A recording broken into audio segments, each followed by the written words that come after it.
As in previous versions of Microsoft Windows, here in Windows 8, you have full access to your system settings, something we're going to talk about in this chapter.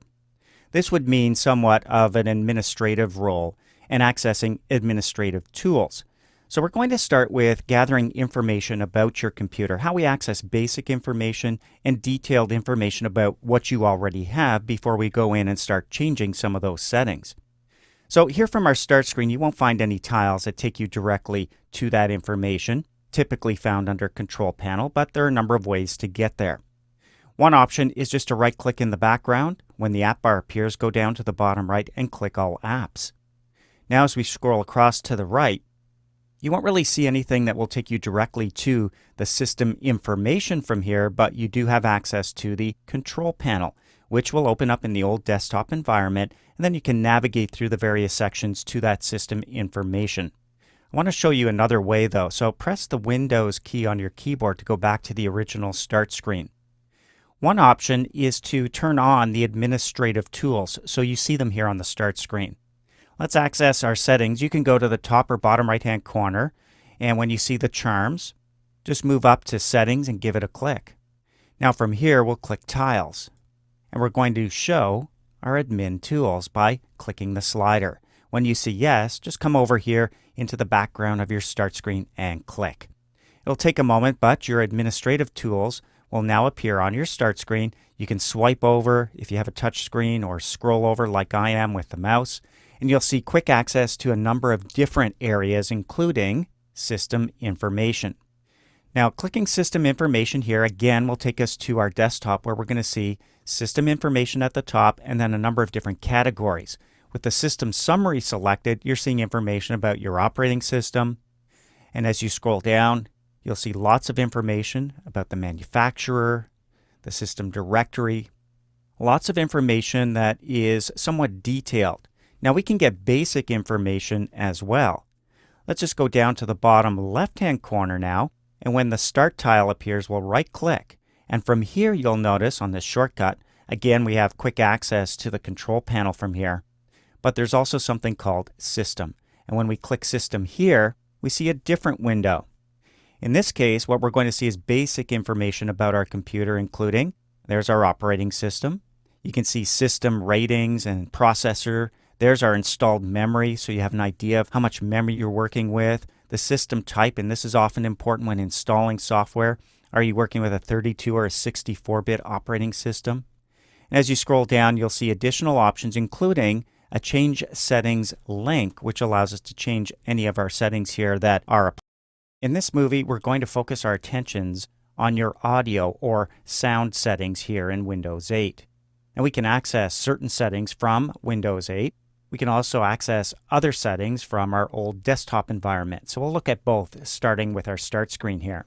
The options that you have available at your fingertips are accessible through the settings. So let's use our Windows keyboard shortcut. That is the Windows key plus I. Opens up our settings panel on the right, and you'll notice something over here in the lower half, a speaker icon with a number below it. Well, the number represents the volume out of 100%. Click that icon and you can adjust the volume, and you'll be adjusting the volume for your system. So drag the slider up, and when you release, you hear a sample sound. A little too loud, click the speaker icon again and drag it down. I'm going to go down to 50 exactly. So that's a good volume for me, and as you can see from here in our settings, it's really the only audio or sound setting you have access to. So if you want to get to some of those other ones, we need to go to our old desktop environment and use the Control Panel. So we'll just click off to the left here to collapse the right-hand pane. And to get to our Control Panel, let's go to Desktop. And from here, let's go down to the bottom left corner of our screen. And when we see the Windows tile, we'll right-click and select Control Panel from there. It's a nice little shortcut I like to use.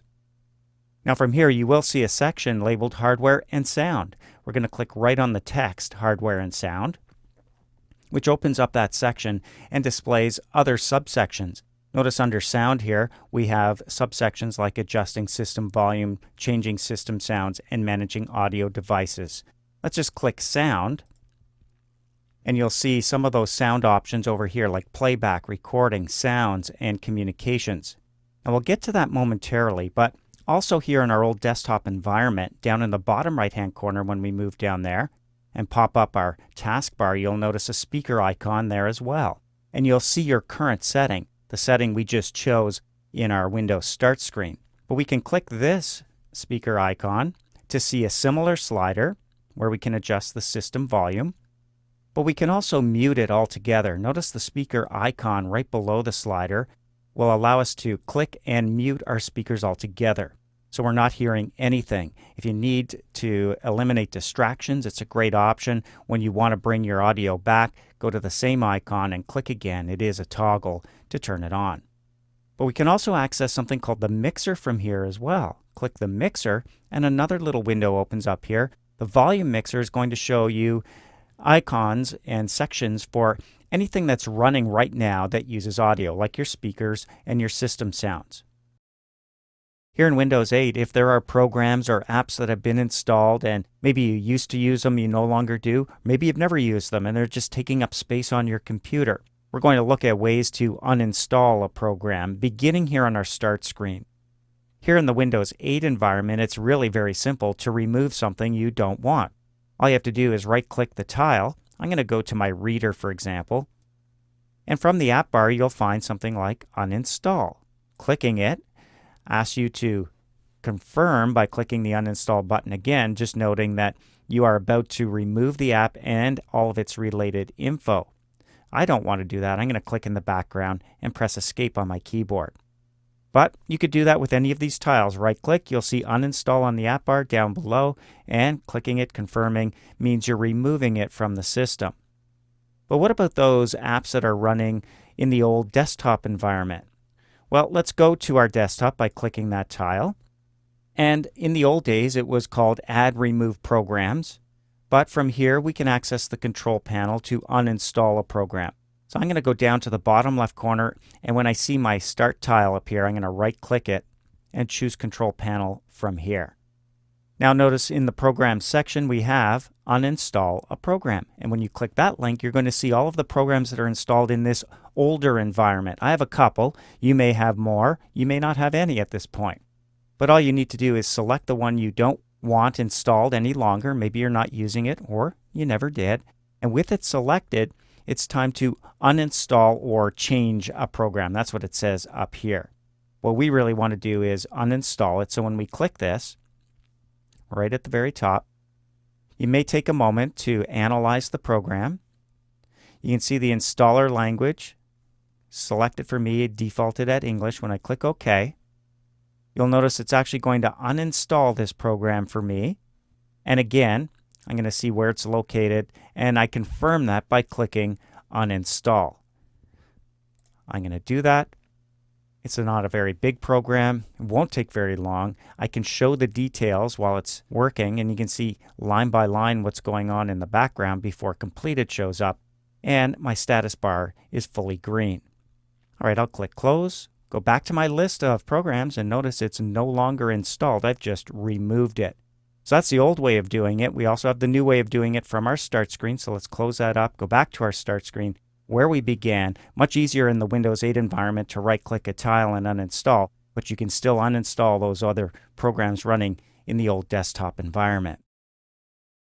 Windows 8 chooses your default programs. That is, what programs will launch when you double-click a file with a certain extension. Double-clicking a file that ends with AVI is going to open up in your video app. If the file ends with MP3, it'll open up in your music app, for example. But how do we change those defaults overall and for individual file types? That's what we're going to do right now. Here's one thing I like to do from my Windows 8 Start screen. I don't know if I'm going to be able to do that from here in this environment or my old desktop environment. So all I'm going to do is move my mouse to one of the hot corners, top or bottom right-hand corner, and go up to the Search Charm and give it a click. And now I'm going to search for default. I'm going to start typing in default, and you'll see what happens. There's default programs, and this is under apps. Notice under settings, if I click settings, there's actually more options. There's default programs again. There's set your default programs. It's the same thing. I could also do it for settings for media and devices. And I think what I really want to do is choose my default programs or set them. So either the first one or set your default programs. When you click it, notice it does take you to the old desktop environment. And you can see we're actually in Control Panel here, and under Programs, Default Programs, we're looking at Set Default Programs. And in this case, what we're doing is setting the overall default. For example, if I scroll down to, how about Windows Media Player? There it is down on the list. It comes with Windows. When I select it, I have some options now over here on the right to allow Windows Media Player to be my default for digital music. So if I click Set Program as Default, it's going to open all the file types and its protocols that can be used in this program. Clicking it is going to change it from my music app to Windows Media Player. How can we test this out? Well, we'll just click OK to close this up. It takes us back to our default programs and leave it there for a second. If you have the exercise files, just double-click the folder to open it up. In a previous lesson, when we went to our MP3 file and selected it, and in the Open section of the ribbon, the default app that showed up here was actually our music app. Now, if we wanted to use the music app to open up this file, we click the drop-down and choose music from there. But our new default, and you can see the icon has changed over here as well, is now our media player. All right, let's close this up temporarily. And from here, we'll go back to setting our default programs. We'll set it back to the music app. So all we have to do is find it. There it is, the music app, and make this the default program for all file types related to music files. So we click that. And now we're going to go back to our exercise files, double click, check it out. There's our Easy For You MP3. The icon has changed back. If I select it, check out the Open section. My new default is the music app.